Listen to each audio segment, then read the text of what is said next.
Hey everyone, this is Sean from the Saving Your Future channel here on YouTube and also the Saving Your Future podcast. My background is I spent 15 years in corporate tax, also an entrepreneur.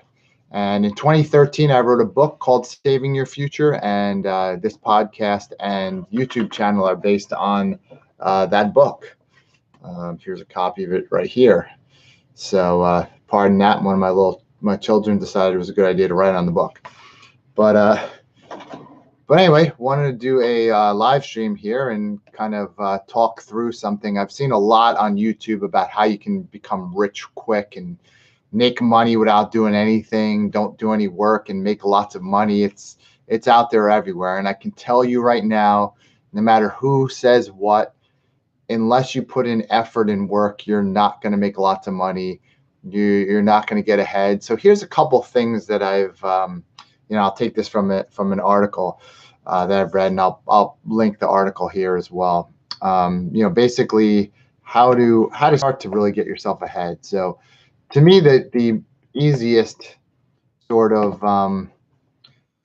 passive income, as they call it, the easiest one to do is buying stocks, because what you do is you buy the stocks and you sit back and wait for it to make money. Nothing more passive than that. One way to do that is look for dividend stocks, because you know that no matter where the price goes, you're going to have some dividend coming in. So with that, you want to make sure that you're buying stocks that you really believe in, that you really believe are going to have some growth, or at least will be steady and pay a dividend. So if you buy a stock that's, let's say, $50 a share, and it stays at $50 a share for the next 10 years, but it pays $2 a year in dividends, you at least have that income, right? You have that growth, you have money, a return on your investment. For every share, you're getting $2. So that's money coming into you, right? So that's one way to do it, is to buy stocks. Probably the easiest way to actually be a passive investor, to earn passive income, is with stocks, right? Another way to save is to kind of create an automated savings. And to me, what that is, and I was actually talking to my mother-in-law about this the other day, go ahead and drive an hour away from your house, an hour in a direction or 45 minutes in a direction that's inconvenient, that you wouldn't go to on a regular basis. Find a bank there that's nowhere near you, open up a bank account.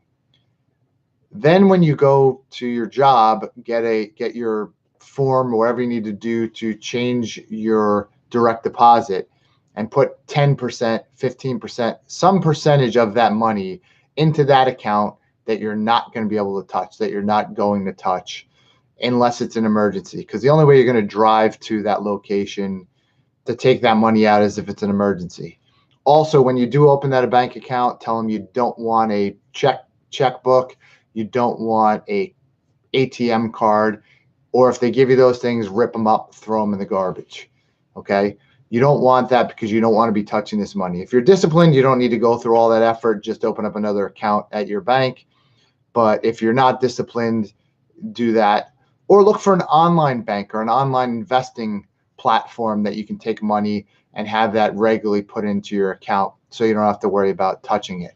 So create that automated savings that come right out of your check before you ever even see it, and put it in a place that you know that you're not going to have access to. Okay. Another thing I've talked about in the past is, when it comes to your 401k, do yourself a favor and make sure that each time you get a raise, that you're also increasing your 401k contribution by at least that amount. Maybe it's 3% or 4%, you get a 5% raise, make sure you put 5% at least into your 401k. 5% more, right? So your income increases, raise your 401k contribution by the same percentage, maybe even a percentage more, because the fact that you're getting more money, a percentage more might be a smaller percentage in relation, but we won't get technical on that. Essentially raise it at least that same percentage. You'll still get more money, and you'll see that your 401k goes up, and you'll get closer and closer to maxing it out if you haven't done that already. Check out some of my other episodes as well. I also post my podcasts here on YouTube. Let me know whether that's beneficial to you or is it annoying to see a podcast on YouTube, because I've heard both. Okay. So let's see here. So let's talk about saying try Warren Buffett's ways to invest.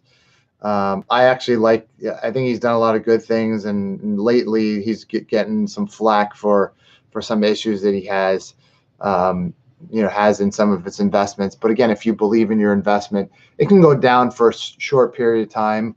Hold if you still believe in it, and if the fundamentals are still there, hold and see where it goes. Don't necessarily jump out because the stock tanked. Wait to see if it recovers, because a lot of times they will, and you're getting out when it's low. Definitely don't want to do that. One of the things in the article, it says is brew coffee at home. I don't actually make coffee, but I've said tons of times to people, do yourself a favor and pack your lunch.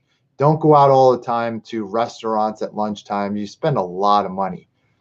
If you go out with friends to a bar or whatever, instead of going Saturday and Friday and Saturday, pick one of the 2 days and go out. Maybe have friends over and spend time at home instead of going out somewhere. But look for ways that you can potentially cut something easy in your life and save yourself a significant amount of money.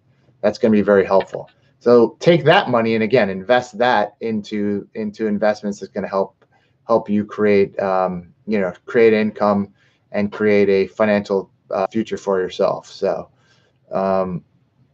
building passive income.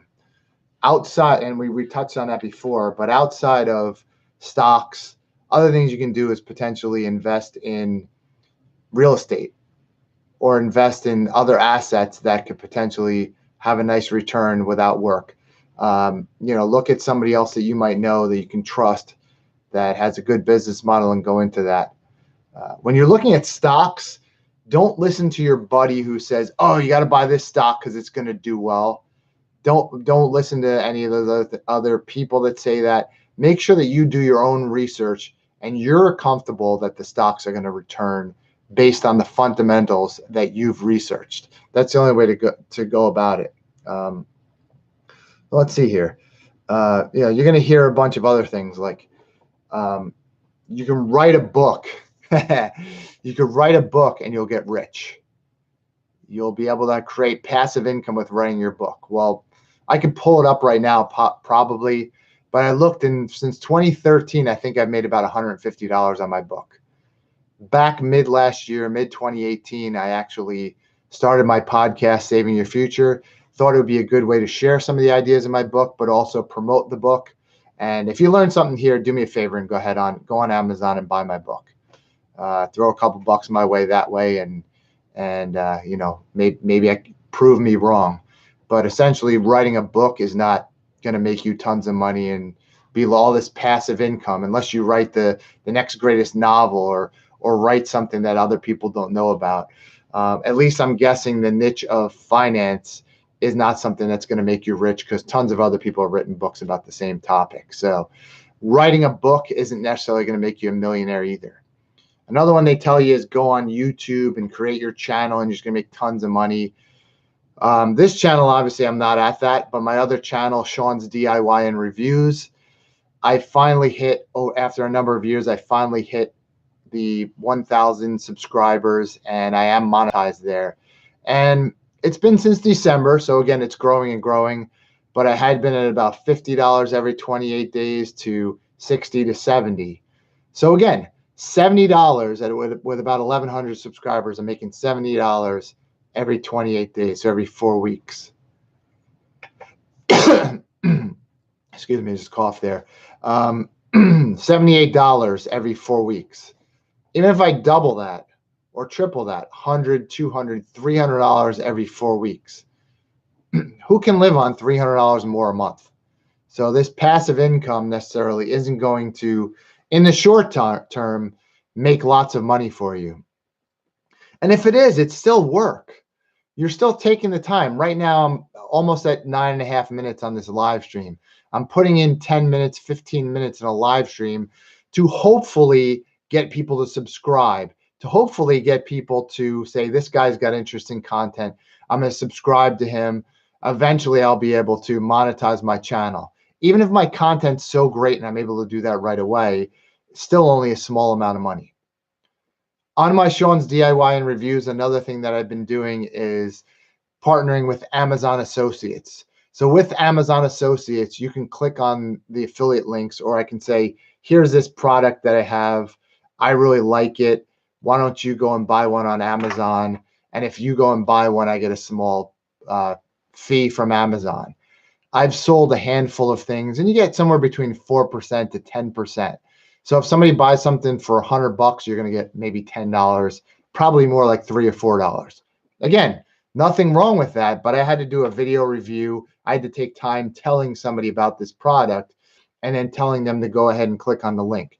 So maybe 100 people read about this product, and it's just something on my desk. I'm not actually trying to sell you on this product. It's a thing to hold your smartphone or camera, but just kind of picking that up off my desk to show as an example. Maybe my camera lens that's right there, whatever it is, telling people to buy these things. Then I actually have to take the time to grab the affiliate links from Amazon, put them in the description of the video, tag the video, and do all that other work. So I'm going to put in a couple hours worth of time, and I'm going to look back and maybe tweak things here and there. So that also is not a way to make money without doing any work. Then people say like, well, start a business. Well, hey, listen, as an entrepreneur, start a business. Make sure you know all the ins and outs of what you're trying to do. Learn from other people before you jump into the business.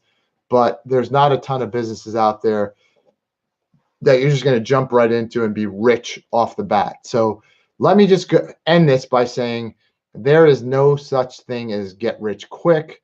There is no such thing as passive income. There's no such thing as make $100 a day without doing anything at all.